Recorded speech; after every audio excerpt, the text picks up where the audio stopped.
ব্যবস্থা করো, না হলে এবার থেকে লিখার চাই তোমাকে গিলতে হবে। এই আমি বলে রেখে দিলাম। আচ্ছা বাবা, এক্ষুনি যাচ্ছি নেট আনতে। যত সব। মা তুমি জানলায় নেট লাগাও, ততক্ষণ আমি গরু দুধ খেয়ে নিই।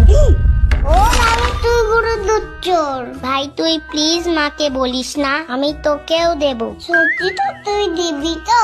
হ্যাঁ রে বাবা, সত্যি সত্যি সত্যি। তুই এক কাজ কর, একটা বাটি নিয়ে ওই কোনার ঘরে আয়, কেউ যেন দেখতে না পায়।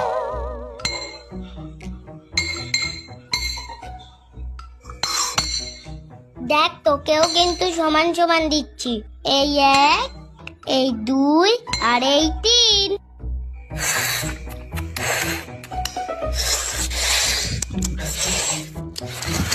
আর একটুখানি নেই।